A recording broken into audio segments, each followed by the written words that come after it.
I want to say a couple of things about the new changes that are coming, even as the Children's Hearing Scotland Act 2011 is implemented in June. Round about the same time, the Scottish Parliament will be debating yet another new piece of legislation, the Children and Young People Scotland Bill. This mostly directed towards local authorities and their public duties, but it's not going to be irrelevant to the way children's hearings operate and the way children's hearings think. And there are two aspects of it that I find particularly interesting. First, the government's thinking about proposing a completely new type of order called the Kinship Care Order.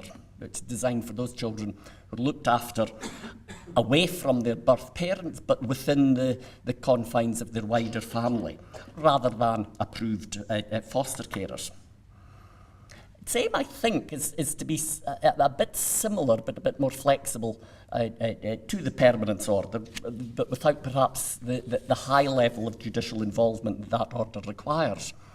The issue for children's hearings will be how that new order interrelates with supervision requirements. And that's quite an important issue. The interrelationship between supervision requirements and permanence orders doesn't terribly work very well. It's one of the parts of the adoption in Children's Scotland Act 2007 that really hasn't been properly fully integrated into the children's hearing system.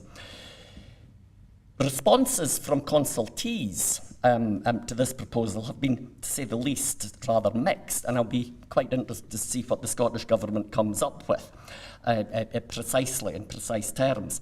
At a minimum, it seems to me that if a kinship care order is made, then it relates to our system, at least in this sense, that the kinship carer really requires to be regarded as a relevant person automatically. None of this pre-hearing panel stuff for them. It's a sort of shortcut to relevant person status within the definition of relevant person rather than the deeming process. That will require a change in the legislation, or at least a new order, a new ministerial order to that effect. But I hope that comes. There has, of course, been quite a movement in the past 5 or 10 years towards recognising kinship carers as an important aspect of the way the state deals with children that it has to step in and do provide some help for. Second major, there's quite a few, but the second major proposal in the consultation that I was interested in about the Children and Young People Scotland Bill is the existing age limit on the aftercare provisions is proposed to be raised from 21 to 25. The current rule, which every panel member should be aware of and should have at the forefront of their mind particularly in dealing with teenagers, the current rule is that if a child is on supervision on the date of their school leaving date, when they officially can leave school, then the local authority it is legally obliged to provide advice, guidance and assistance, which can be in cash or in kind, up until the child's 19th birthday. And between 19 and 21, the child has the power to request such help and assistance. Not an obligation to provide it, but at least they have the power to seek it. The idea is for this to be extended to age 25. And this is, I think, has to be hugely supported. If you think about children who are not taken away from their families, who don't spend some time in care, virtually every child between the age of 21 and 25, possibly more so today than ever more, they rely on their parents not necessarily for direct financial help, but certainly for advice and support, and very frequently, of course, for financial help. the rule of aliment, the private law obligation of parents to maintain the child, that actually goes up to the age of 25 in any case, as long as the child at least is in full-time education.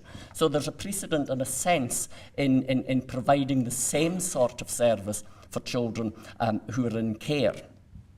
And if you quantify the life outcomes of children who have spent time in care as looked after children, if you quantify their life outcomes, things like employability,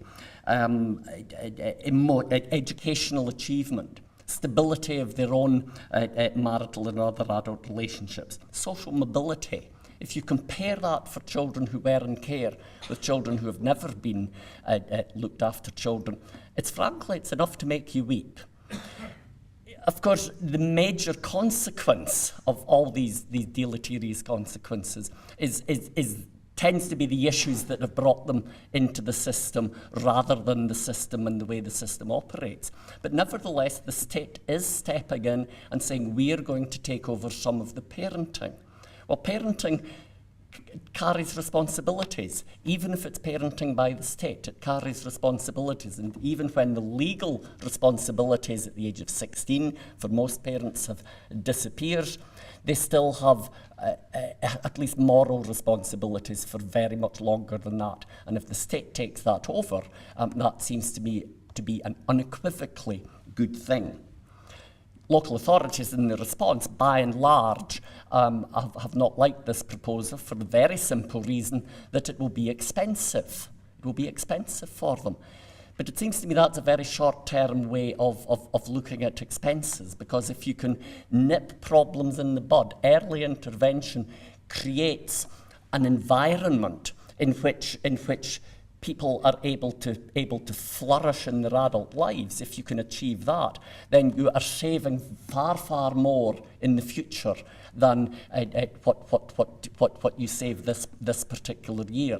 That requires a cultural shift and actually an accounting shift, just in the sheer way that local authorities have to account for their budgets. They ought to be able to allow to count as big savings in the future as part of a credit that they get today. So it will require something, a real shift of mindset.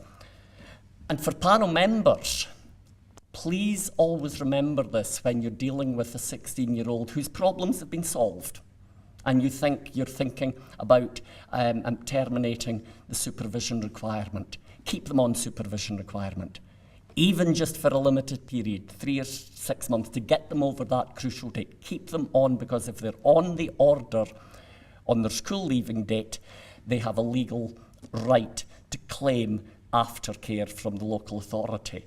And if they're not, if they're removed from the order before then, they have no such right.